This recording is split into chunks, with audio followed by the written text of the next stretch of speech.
My shoulder hurts when I try to push myself up out of a chair or push myself off of something. Like I get like a sharp pain in my shoulder, but normally no problems. I don't have any problems with overhead movements. I don't have any problem with push-ups or anything like that. I'm getting this kind of a sharp pain when I guess externally rotate and then push myself up. So this is a pretty common dysfunction of the shoulder. Is a lot of times because of our posture, everything kind of tends to round forward. We work very forward. We do a lot of exercises sometimes that round ourselves out, or bad posture if we're sitting in a bad position. So you have your bicep tendon in the front. You have a bursa. If you don't know what a bursa is, it's just a fluid-filled sac that helps to manage the movement of the tissue so things don't inflame.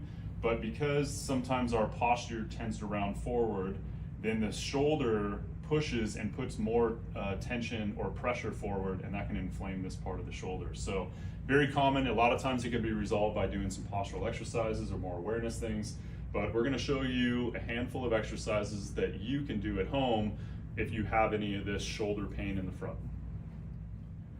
So anytime you do an exercise routine or something to try to correct yourself, you got to do a warm-up. And so a great warm-up for the shoulder is to work in a lot of different planes. Now, of course, if you have any pain while working through any of these shoulder movements, let's for now say that we're going to avoid those movements or be very careful about moving into an area of pain. So the first thing we want to do is we're going to be standing. Our arms are going to be to the sides with a little bit of internal rotation. So that's where the crease of the elbows face towards the rib cage. We want to make sure that the shoulder blades are slightly back so that we have a good posture in our shoulder girdle and our head is nice and tall. She's just going to flare her arms out, and as she rotates up and out towards the top position, her palms are going to face each other. And now when we're in this top position, and again, if you have a hard time getting into this overhead position, you can angle your arms slightly forward. We're now going to reach and elevate the shoulder blades. We're going to now depress the shoulder blades down. We're going to bring the arms out in front of us, staying parallel, keeping the elbow straight. Now we're going to pull our shoulder blades back and together without shrugging the shoulders up towards the ears. And now we're going to push those arms forward to separate the shoulder blades. We're going to take the arms down with the elbows bent and the palms faced up. We're going to do an external rotation, which is to turn the arm out, and do it on the other side. And now we're going to do an internal rotation where we reach back behind us and then come back around, and then the other side. So we've done all 5 parts of the shoulder as far as movement or plane of movement. So we can repeat this up to 3 to 5 times. So if we do it one more time, up and out, elevate, depress, arms forward, pull back together, push forward, arms down, rotate out, rotate out, rotate in and behind, and rotate in and behind. And that's going to be our 5-part shoulder sequence to warm your shoulders up. Okay, the next part of the warm-up is to work a little rotation through the shoulder. So just like most of the joints in the body, in order for us to move our arm into different planes of movement, the shoulder has to rotate. So this is just a simple education exercise for the arm and for the shoulder. We're going to place our hand up against the wall, spread the fingers. Now if you notice, she's actually turned a little bit forward towards that arm. So it's like the arm is slightly in front of the body, not directly to the side. And all she's going to do is keep that hand nice and straight with the fingers pointed up, and she's going to turn that crease of the elbow down and then turn the crease of the elbow up. Turn it down and turn it up. And that's all we're going to do. We're going to try to keep that shoulder blade down and back behind us, and we're just going to try to concentrate on the shoulder going through rotation and external rotation and internal rotation. And again, work through a range of motion that feels good for you. If you feel any pain or discomfort in this position, you can try changing the angle of your arm slightly. It's normal to feel some tension through the fingers and the hands from the tightness of the forearm or the tightness throughout the arm. So just work through a range of motion that feels good for you. Usually anywhere from about 10 to 20 reps, if you do that several times, is a good exercise to try to warm up the rotation in the shoulder. As we transition from the warm-up exercises into more of a strengthening exercise, this can also be considered a warm-up, but what we're going to do is we want to move those shoulder blades. So she's going to bring those arms out front, have the palms facing each other. We want to stay nice and tall through our posture and through our spine, and all she's going to do is pull her shoulder blades back in together as far as she can, and then push them forward and try to separate.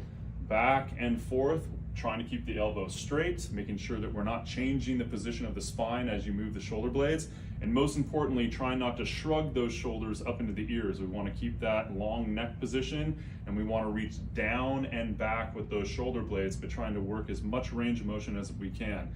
The muscles back here between the shoulder blades are very important for managing not only the function and stability of the shoulders, but most importantly, the stability and organization of your spinal posture. So these are very simple exercises for you to do to try to strengthen these muscles back here to improve your posture and improve the shoulder function. So anywhere from about 20 to 30 reps, sometimes you can do many sets of this, and you don't need to load it or anything like that. You can just move your arms and try to work through range of motion.